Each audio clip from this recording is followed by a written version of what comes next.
Hey, what's going on? Here's my quick review of Alien Isolation. I played this game back in 2017, and then now I picked it up again on Nightmare difficulty. I originally played on hard mode, which was recommended, and I do think that you ought to play the game on hard mode first, because it's the way the developers planned it for you to go, and I think it makes the most sense. Nightmare is challenging. I found it to be not as challenging as the title Nightmare would suggest, but it is a very hard setting to play on. What I'd like to talk about with Alien Isolation in particular is a few things: the graphics, the story, the controls, and the audio. And I guess we'll take them one step at a time here. So, the graphics. This game was made back in, I think it was 2014, and it doesn't look like it aged a day. It is absolutely beautiful, and the dynamic lighting in this game, the way that your flare, your Molotov cocktail, or your flamethrower, or any of the lighting that is incorporated into the game, it feels like exactly how the movies portray light to look, and as exactly how you would think light should look in any particular scenario. It's actually amazing how good the light looks in this game.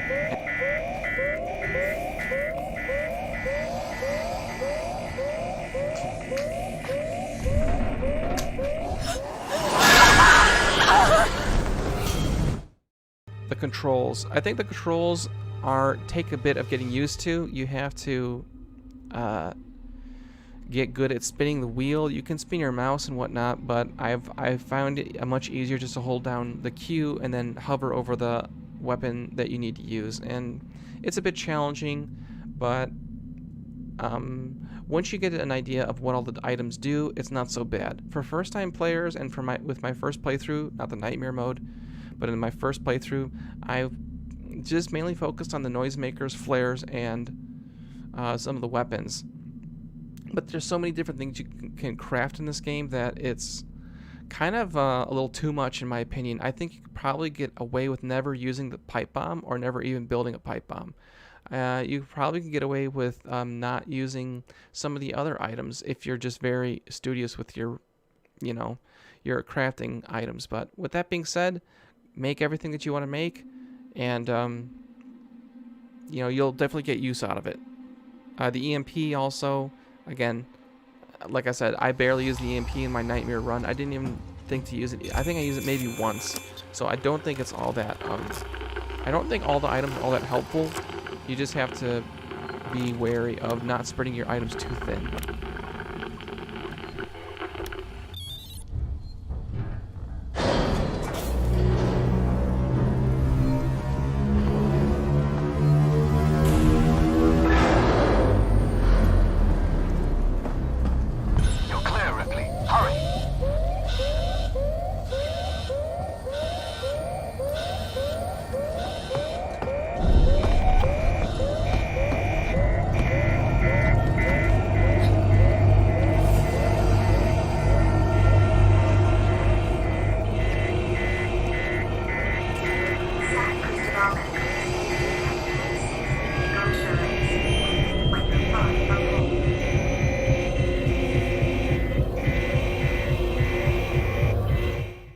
Want to play more peaceful and not attract the alien, you don't have to do that. You can also, for example, shoot a gun like your revolver or your shotgun, and then quickly move to another area, and the alien will be hunting for you at that particular sound that you made. So if you smack your wrench against the wall, that will attract the alien. But as long as you're not there whenever it finds you, or whenever it's looking for you, then it'll start to search you, or coming in your way, or this kind of stuff.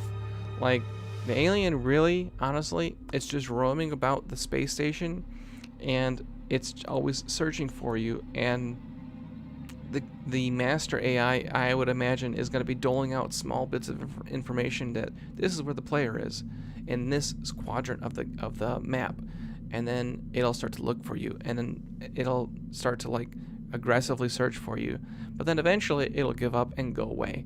So if you can wait long enough, you'll be able to not have any problems. But the trouble with that is that, at least in my experience, more often than not, if you wait too long in one spot, then the alien is just going to find you and it's going to kill you. So you really can't wait too long in a locker or in a little box or under a desk or whatever. You have to keep moving.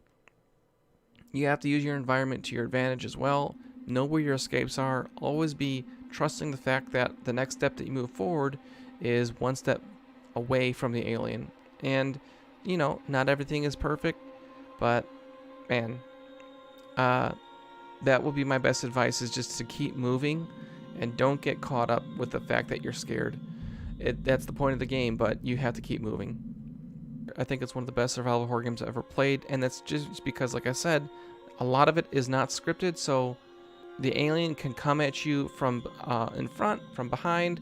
Earlier in my playthrough of the DLC, you guys saw how the alien did see me, but instead of chasing me directly head-on through the hallway, instead it decided that it was going to jump up the vent, go through the vent above me, and then drop down behind me.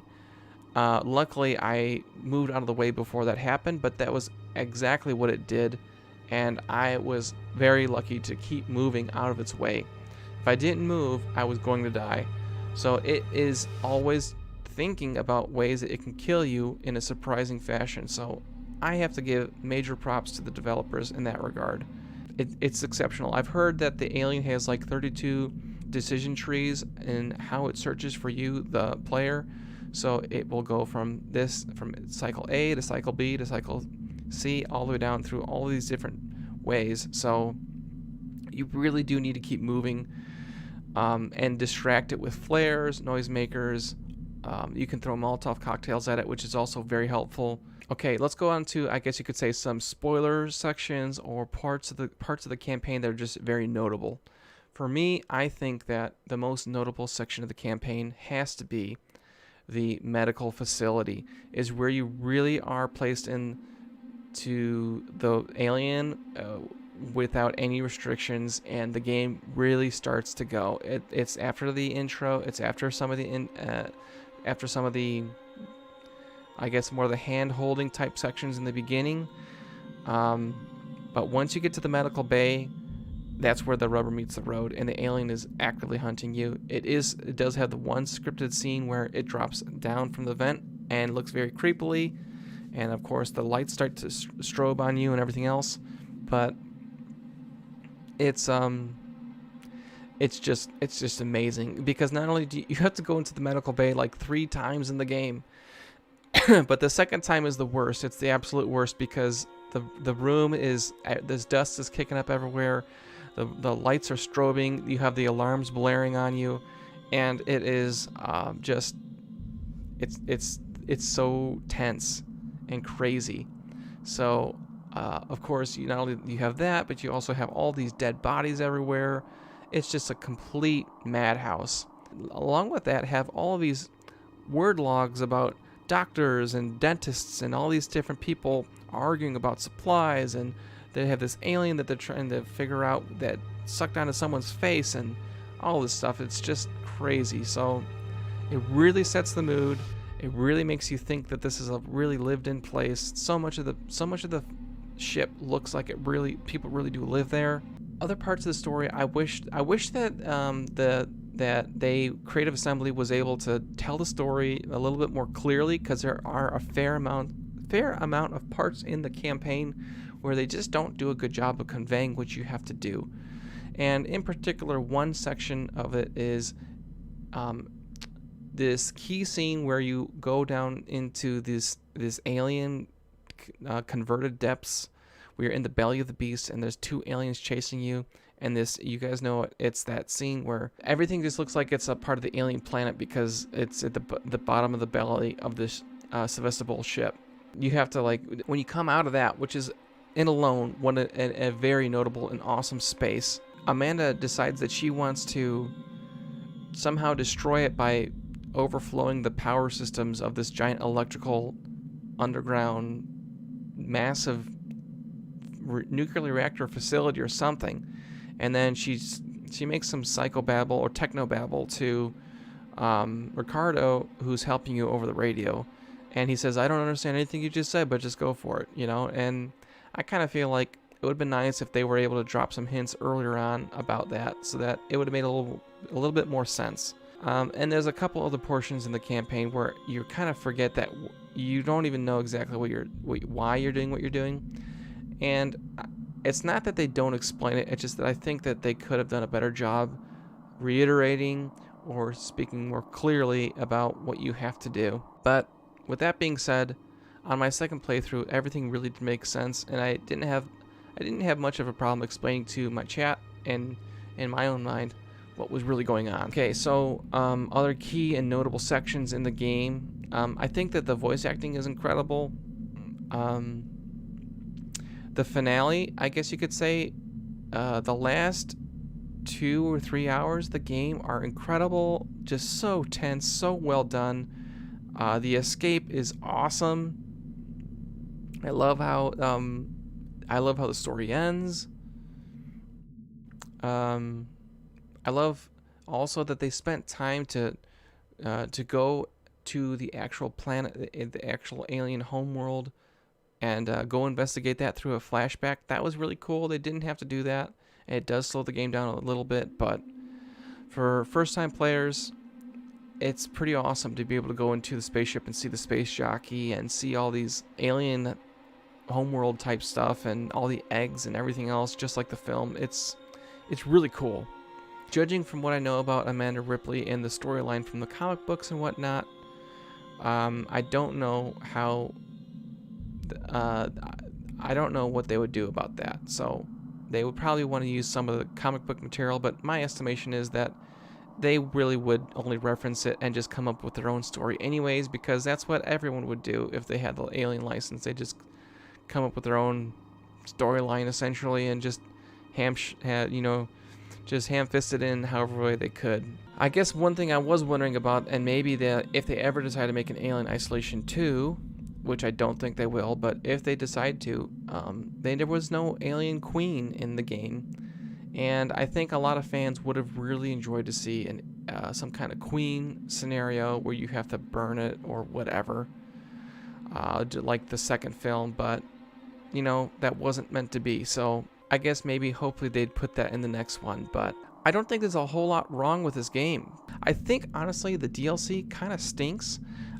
I really do appreciate the effort that they did make for it, because each of the DLCs has really cool parts, especially Crew Expendables and Last Survivor, but I wouldn't pay more than like $2 or $3 for them, because they're just, they're not long enough to justify a larger price, but they are very cool, and I do appreciate them, especially The Last Survivor. It's just awesome. It was really fun. So all in all, guys, I really enjoyed this game. It's one of my favorite survival horrors, and I'm looking to see if a different game can take that spot. Maybe when I play Resident Evil 2 Remake, that might be the case. But for now, this has some great graphics, great soundtrack. It has the Alien official franchise music. It has all the great sound effects. Everything looks lived in and real. The AI is incredible. Everything about this just feels right, So, in my ultimate estimation of this game, what would I give it on a ranking of 0 to 10? 0 being absolutely garbage, you shouldn't even talk about it, to 10 being one of the greatest games of all time. Honestly, if I'm talking about strictly just the main campaign, I honestly think it's a 10. And I don't like to give out 10s very often. I normally shoot to pad things around a 7 or an 8. But in my perfectly honest reaction to what we just did in Nightmare difficulty, and what I did in my previous playthrough on hard, through voice acting and put their faces in digitally, I mean, yes, it's all incredible, well done. Hats off to you, because you did something that was incredible. I just wish that the DLCs lasted for like 2 to 3 hours, but as you guys saw, I was able to complete both the DLCs in under an hour. And a lot of my gripes are very minor. I suppose if I was not a fan of the franchise and you haven't seen the films, then you might have more to gripe about, because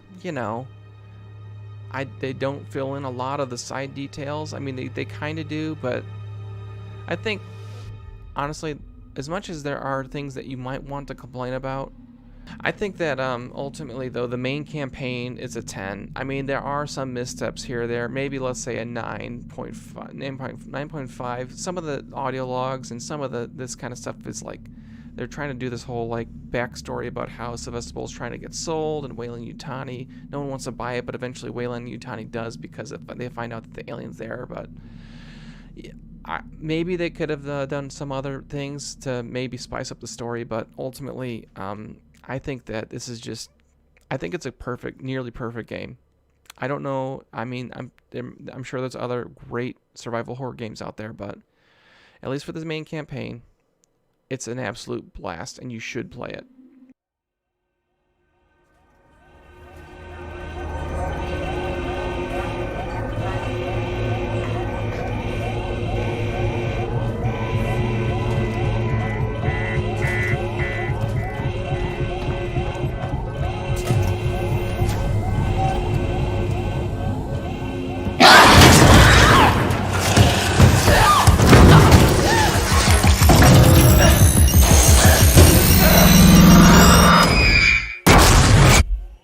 Guys, that's my short thoughts on the game. I hope you guys have enjoyed me watching it, and please leave a comment down below, press the like button, and subscribe, share, so we can have more friends here hanging out. I'll see you next time. Bye.